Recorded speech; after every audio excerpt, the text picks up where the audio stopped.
continuing on with Toyota Celsior. I'm going to get all that. Wow, I can't even get it all in the same shot. Let's see, what is all that? There are two Kenwood X501 monoblock amps and two Kenwood, let me say that again, Kenwood KCF PS3016W 1200 watt peak subwoofers, 12 inch shallow mount, and of course all the wiring and everything to go along with that. I'm going to get all that in there.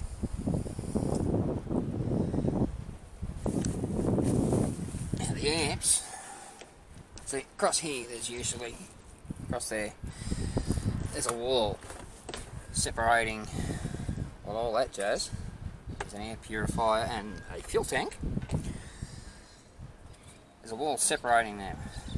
The amps are going to be mounted side by side on that wall, and I'm going to build sub boxes into the side panels. CD stacker's already gone months ago, and over here it was just a cover, and the toolkit was in there. There's also the original amp for the shelf 8-inch subwoofer, 10-inch maybe, I don't know, I can't remember. And as I said, somehow I have to build boxes big enough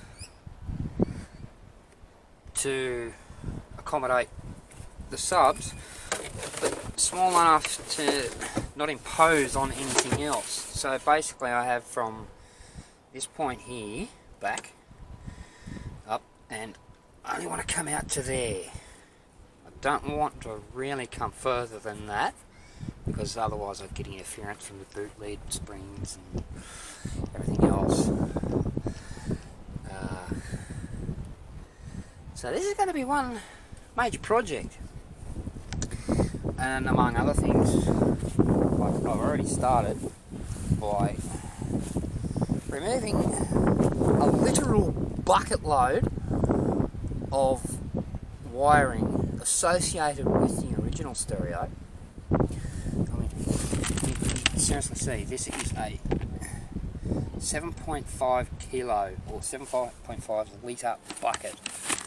It's not small, and it's about 3/4, if I push it down, it's 3/4 full. This weighs about 4 kilos of wiring that I've already taken out, and I've only hit one side yet. I've still got to investigate the wiring for the factory amp. I'll get around to that in the next couple of days. But yeah, this is going to be a job and a bit. To sort out all this wiring, there's no interior in the car at all. Yes, the front seats are sitting there at the moment, but that's it, just sitting there. Just to test that they still worked after I removed all the other bucket load of wiring. Yeah, there's one or two wires which I'm like, oops, okay, well, there they go. Everything works, so I'm not particularly worried about them at the moment, but I still need to figure out that amp. And just about everyone says once you've disconnected the original head unit, there's pretty much no getting it working. Let's prove them wrong, is my thought. And once I figure that out, well, let's see what happens. Task number 1 here in the boot. That right there is the air suspension ECU. Now, problem is, it's mounted right where the subwoofer box needs to go. So the first plan is to relocate this. Well, I just need to put the camera down for a second while I undo this nut. And I'll get back to it.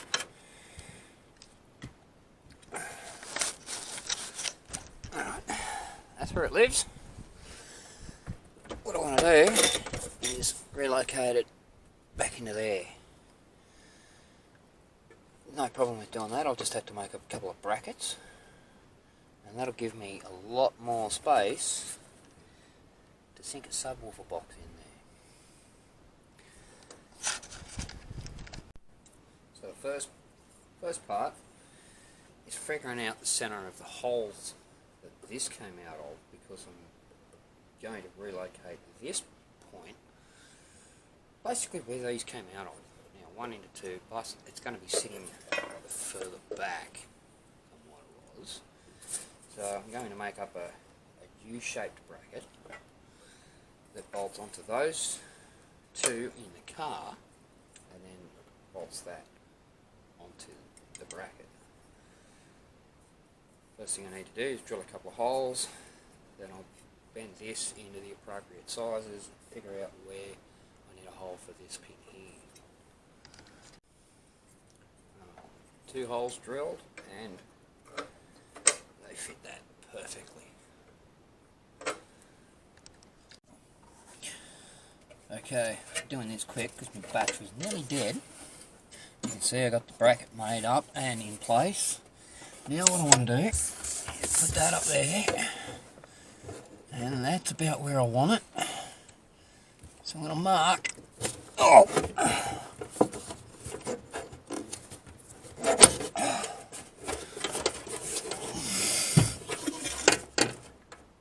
About there. That'll give me some good guideline as to where I want the mark to be.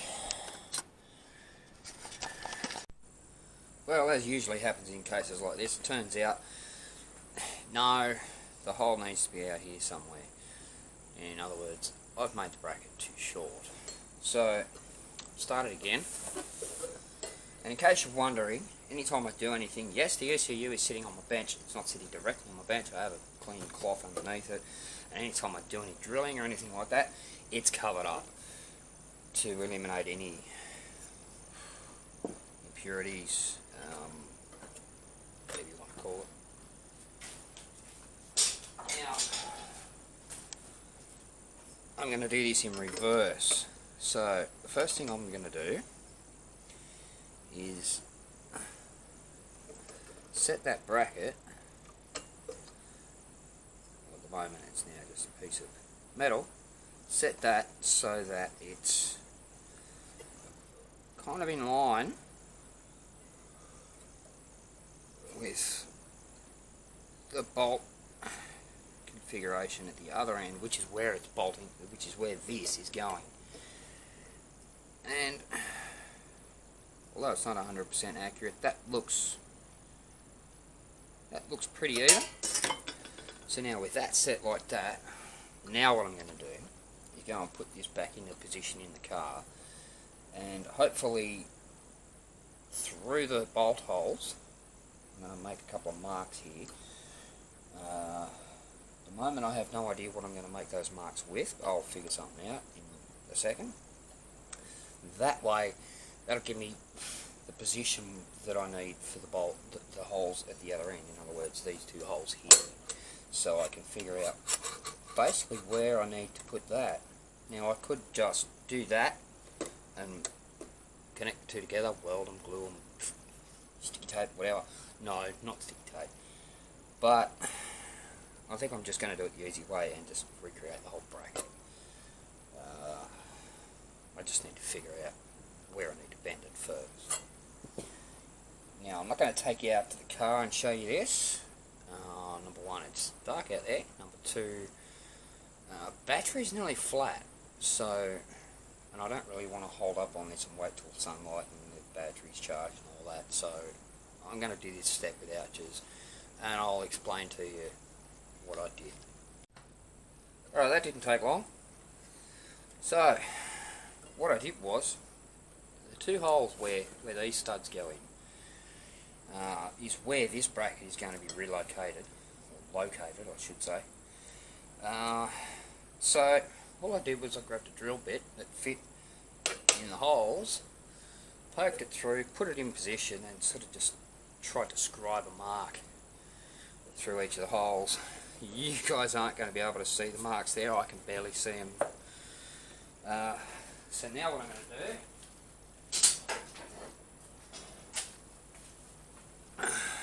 I'm going to put a square across there. I'm going to take that off there. Put that back on there for now. Cover that up. And then I'll put a square on this, where those lines are, where those marks are.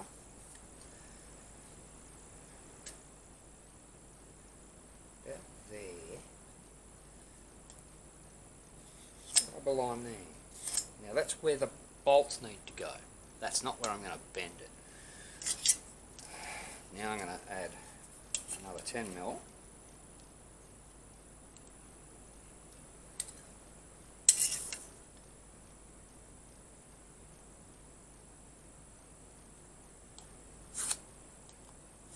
And now that's where my first bend's going to be. Now guess what? I've got to put it all back together and go and measure the depth from where this sits to where it actually mounts. So again, nothing real high tech. I could have used depth gauges, but I don't have any of them. I could have even used the back end of the vernier, which has a depth pointer on it, i.e. this thing here. But I had two hands, and just adjusting the calipers would have taken two hands, plus one to hold the thing in place. So again, I just used the drill bit, poked it through, held it in place, sat it against the plate, just put my fingernail against where I wanted it, came inside and measured it, and it was about 38mm. So turns out that was just this bracket was a little bit shallow, not a lot, but just for S&Gs, I'm going to make it a little bit deeper, so I'm going to go bend this. On second thought, I still have to drill two holes in the other end for the mounting, and that's going to be difficult to do once it's bent to a U shape. So here's what we're going to do. The outside measurement is going to be 38mm. Now I've already measured this, it's 1.5mm steel, so where do I need the marks on the inside? Well, there's two layers, that's 1.5 and 1.5 is 3mm. So the inside marks, and I'm not taking bend radius or anything into consideration, I'm just working on it. It doesn't have to be exact, this thing. So all I'm going to do is mark 35mm from the original mark that I made for the original bend.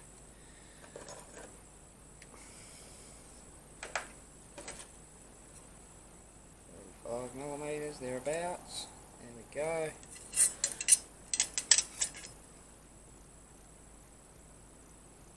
One across there. Now this flange is going to be 20mm. So first thing I want to do is mark that 20mm. So I can then cut that off.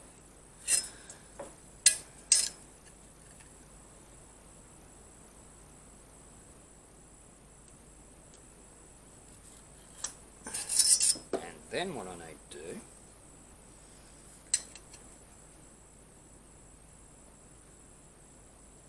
mark where those holes need to be. You know what?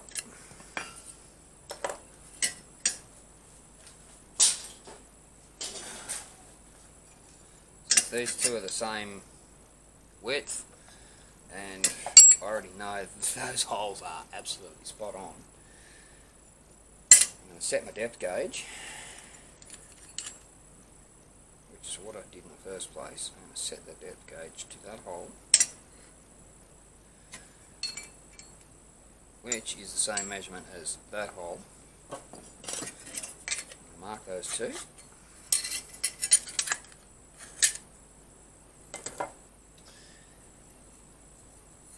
Mark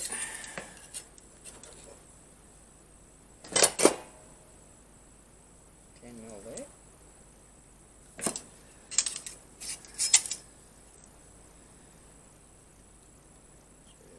there.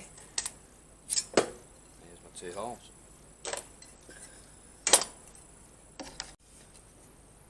Okay, I've drilled the 2 holes, and just in case there's any of you out there who are doubting the fact that, this one was a fluke, turns out you were right. One of my measurements was right because it don't fit.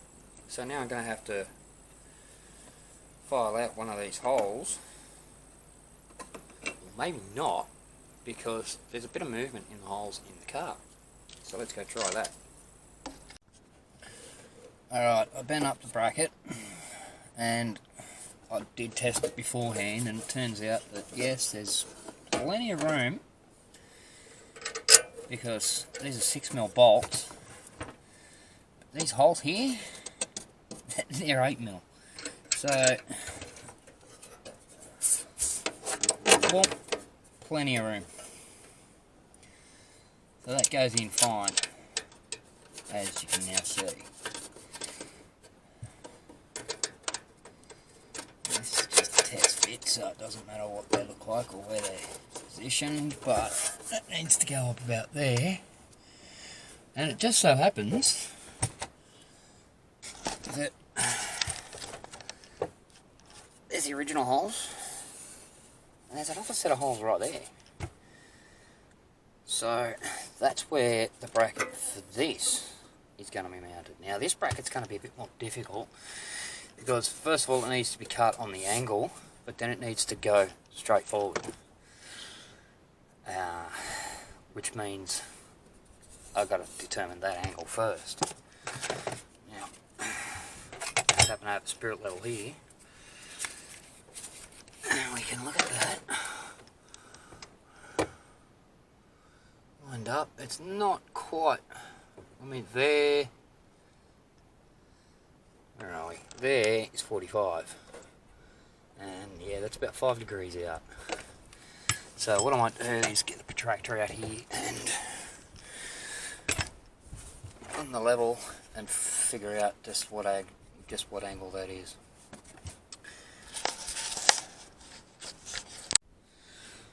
Did I say protractor? I meant bevel. Alright, so what I'm going to do, line those 2 holes,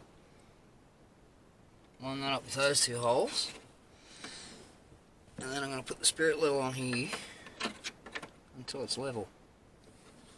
All the time, checking both.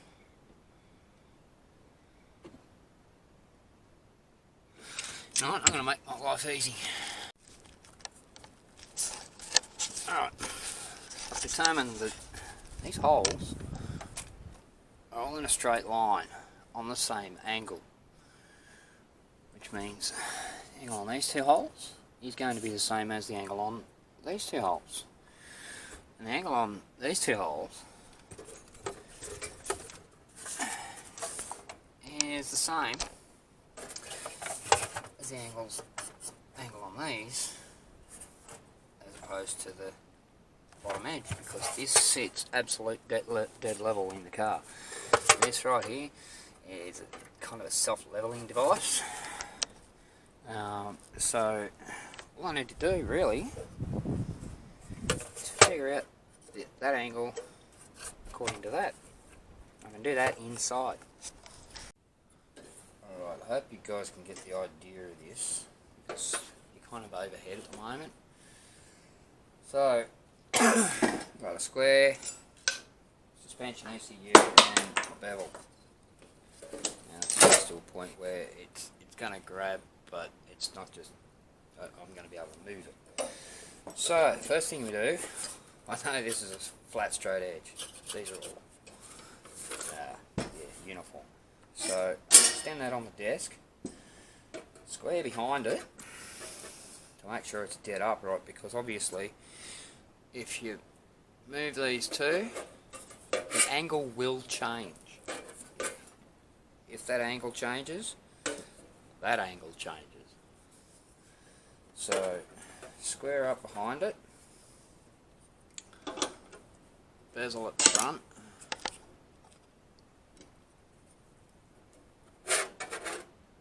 still square behind it, and just push it in till I find that angle. There we go. Now I know that that angle is that angle in accordance with the bottom. That's the angle I need to cut my new bracket on. We'll just tighten that up, nip that up. So now that I have that angle, now that I can go and make the other bracket. Alright, what I'm doing now is trying to figure out if where these two holes are they level with the studs? It's not going to be easy to find out, but I figured out a way. I got a piece of scrap sheet metal here, and I've drilled a hole in the end, and I'm going to put that over the stud like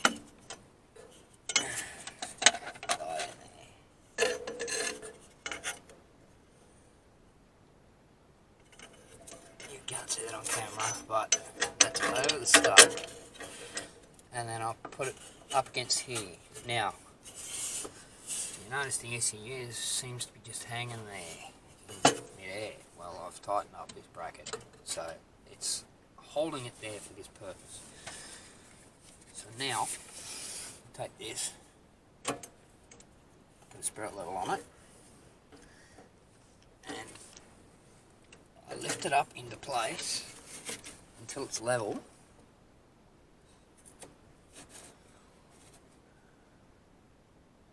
Alright, that's level. Then what I'm going to do, which I've actually already done, but I'll put the scriber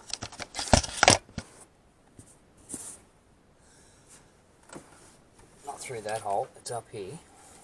Let's see if I can somehow get this raised up so you can actually see what I'm doing here. At the moment I can't even see. Right, the lights. There we go. Now these holes here, I put that through there, scribe a mark on this piece of metal. Fortunately it's already painted black. Now, did I have it level there? Let's try that again. And my battery died. It turns out, yeah, I did have it level. Well, I didn't. So off camera, after the battery died, I leveled it back up and made the appropriate mark. Now that does two things. That tells me what angle, because now obviously you can see they're not the same distance apart. So obviously the bracket is going to have to sit on a downward angle. So now I have to join that angle with the angle I already have to achieve the correct angle. Now, I mean, that's not detrimental. I can drill one, mark the second, but this gives me the angle, plus it also gives me the length between the holes. So what I'm actually going to do is I'm going to drill one hole in a piece of metal, and then I'm going to bend it to the correct contour, and then I'm going to do the same thing as I just did here. I'm going to have a mark going lengthways along at the same level as the first hole I've drilled. That'll give me a reference as to where to drill the second hole. That'll give me my length and my angle. Then all I have to do is just move the holes down to the second row of holes. Right, so I've been fiddling around a bit, trying to figure out this angle, and basically I just had to keep refitting it and butting this edge up to the two studs on here, like this, and figuring out where these two holes needed to be. When I finally bring it back in, take an angle cut off this edge and keep doing over and over again until this happened. So I'm happy with that point, and of course once I got that angle sorted, I drilled the 2 holes, mounted it on here, mounted the whole thing in, leveled it up, and then using the holes in the car, I made these 2 marks here. That's now where I'm going to drill holes that will mount the rest of the bracket. And it's all clear of everything underneath it.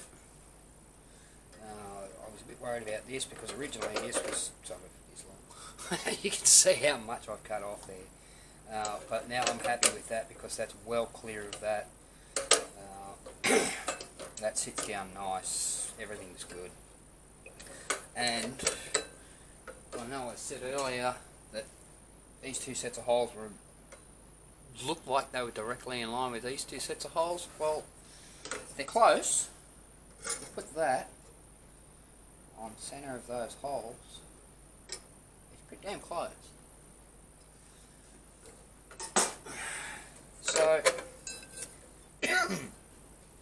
now I draw these holes, and then that'll give me the angle to cut off here, and then I'm going to cut off some excess down here. There's too much down here. Clean it all up, bolt it all in. Well, after a bit of linishing, that's the finished product. I'm going to get bolted in. Well, here we are back in the boot of the Celsior. Now, I ended up welding a couple of bolts anywhere that, or a bolt anywhere that it needed a stud, just to make life that little bit easier. I'm talking about 10 cents a bolt with a couple of seconds of welding. Well, it kind of makes sense. So now we need to put everything back in place. Now, this being the air suspension controller, it will be coming back out because all this wiring over here needs to go in behind here and then down to the controller. So I'm still working with that. So I'm just going to bolt it in place for now and worry about it later. And I've just put the camera stand, sorry about this, put the camera stand on top of all the bolts, all the nuts. Yay! Alright.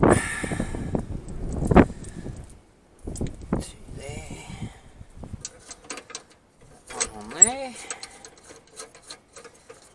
and there was another one here. There it is.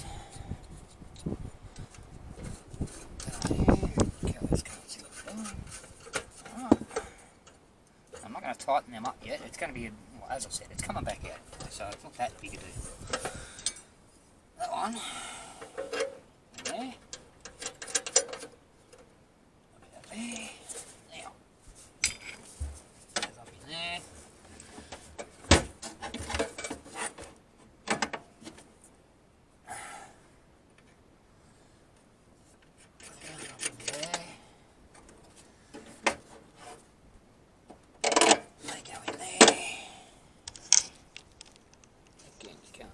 Doing. There we go. 4 studs all fit nicely. Put that one on there for now. As I said, I'm not tightening anything up. It's all coming back out.